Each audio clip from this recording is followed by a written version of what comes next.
Hello, students. Welcome to Easy Elimu Learning Simplified. My name is Mr. Stanley Ombogo. So, dear students, ever wondered why sometimes you score below average, that is below 10 out of 20, in paper 3, that is question 1, imaginative composition? So, if you have been scoring below 10, then today you find out why, right, in this session that we are about to have. So, with that, dear students, allow me to take you through imaginative composition. This is normally the first question in paper 3, and it is normally tested as question 1A or 1B. So imaginative composition is the act of building up pictures in mind or coming up with imaginations that are drawn from observation and personal experiences from the environment. So what you must ask yourself as a student is, what are the benefits that you get from writing imaginative compositions? So here are some of the benefits that learners get from writing imaginative compositions. So the first one is that imaginative compositions sharpen the student's memory and observation. Another thing is that writing imaginative composition encourages freedom of expression as the learner is left or given the chance to freely express himself or herself or put across his or her ideas or thoughts or feelings down on a paper. So another thing is that writing imaginative compositions improve the students' skills in writing, designing, organizing, and building up pictures. So lastly, writing composition, dear students, promotes originality of thoughts in students. So the reason why we say that it promotes originality is because in most cases, students will write their own stories, either from a life lesson, something that they experienced, or simply imaginations, writing that is based on imagination. So what are some of the elements of an imaginative composition? In order to write a good story, dear students, use these important elements. So talking about the elements, at the first place, or number one, we have the characters. So characters are those who act or take part in a story. So the writer normally uses the characters to convey some of the messages that they want to put across.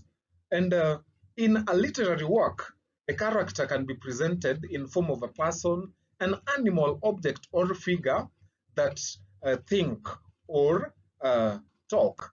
The characters used in works of literature must have the ability to think and to talk. So be it objects, things, or animals. And that is where personification as a style now comes in when we talk about works of literature.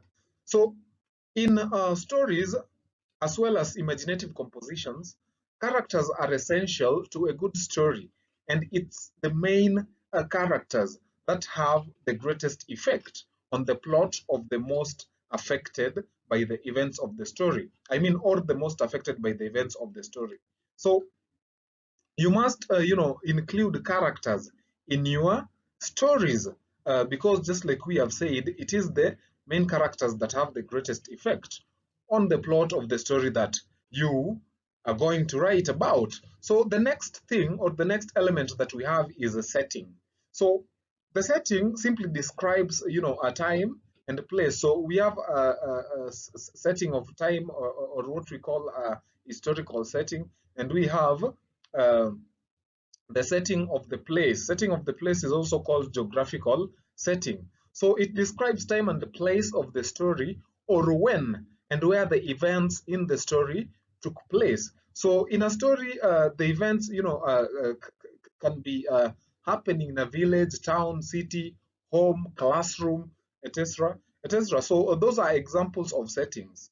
So when we talk about time, setting in time, then we can look at the era, the era in which some of these events are taking place or took place. So the next element that we have is a plot. Plot is the series of actions that the character go through as they try to solve a problem. The plot comprises the main events devised and presented by the writer as an interrelated sequence. So again, the plot is made up of different parts, and the first part, dear students, is the introduction. So the introduction of an imaginative composition should be striking, effective, and able to arouse the interest of the reader. So when we talk about arousing the interest of the reader, it means that it should be captivating and also, able to attract the attention of the reader on the first, reading attempt. For instance, to arouse the interest of the reader in an imaginative composition, the writer should use sounds, dialogues, and even flashbacks. You are free to, use some of the figures of speech that we have in literature. So an example of a captivating introduction, dear students, just a short one. Sitting in the dark room, I painfully reflected and mourned my dark, shadowy past. So in this case, the writer or the student has, started by using a flashback, that is trying to take the readers or trying to make the readers aware of some of, the things that happened at a point in time in the past, then kind of trying to relate them with the activities or the events that we have in the present or those that are taking place in the present. So, dear students, a good introduction or the introduction of an imaginative composition should adhere to the following rules. So, number one, a good introduction must be clear, precise, and effective. Another thing is that a good introduction must tell the reader what to expect in the rest of the imaginative composition. And again, a good introduction must be interesting and captivating. And lastly, a good introduction must be able to arouse and maintain the reader's interest throughout the story. Now, on to the next part, that is the body. So the body of an imaginative composition is made up of several interconnected paragraphs that lay out the story to the reader. And again, each paragraph of an imaginative composition should start with a topic sentence. So remember that in a paragraph, the topic sentence introduces the main idea, and it is normally the first sentence in that is in a paragraph. If we that is reflect or talk about developing the structure of a paragraph, that is a form 1 or form 2 work.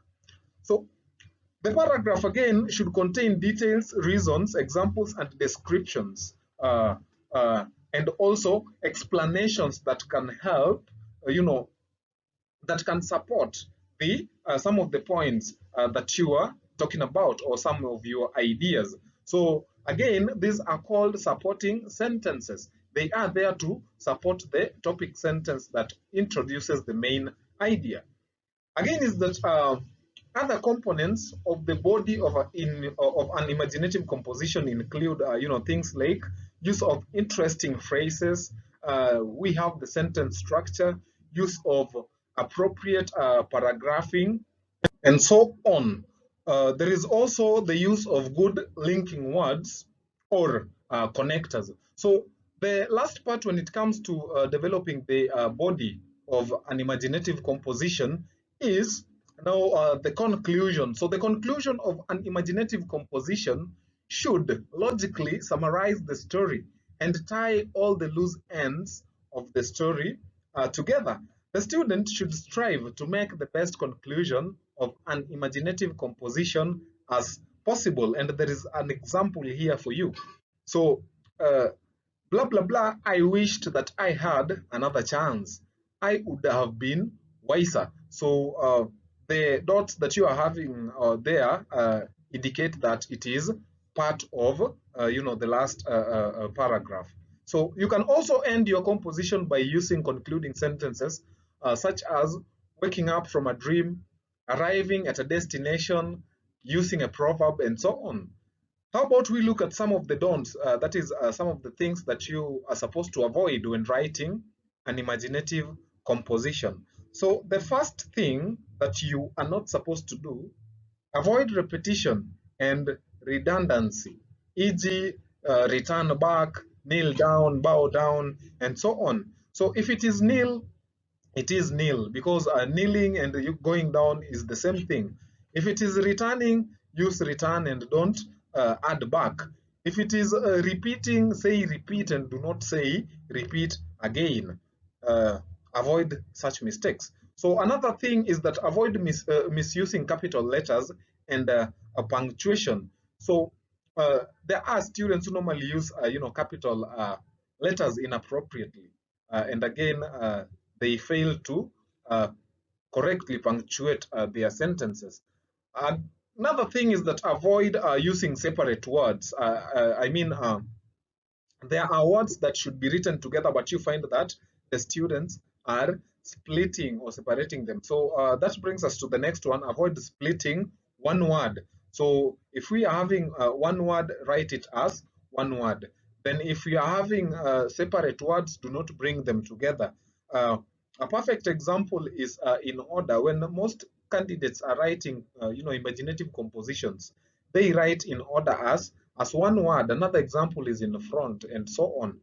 And also avoid using contracted forms or sometimes even abbreviations that are not making sense. Another thing to avoid is the use of obscene language. Remember, a good imaginative composition must uphold morals. So also check on that. Check on your spelling, avoid spelling mistakes. Again, do not feature violence or abuse in composition.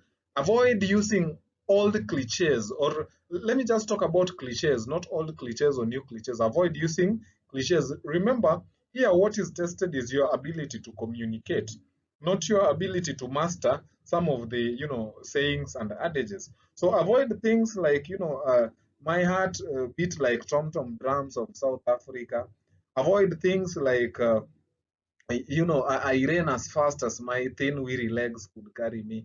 Those are outdated, and you are penalized if you use them. So also avoid using slang or informal language when writing imaginative composition. Remember to always be fluent. Do not provide the title to your composition unless you are asked to. So about some of the do's, you can do the following when writing an imaginative composition. So ensure that you have a good handwriting. Try to write on contemporary issues. That is some of the current issues or topics. For example, COVID-19. You can talk about the Ukraine war.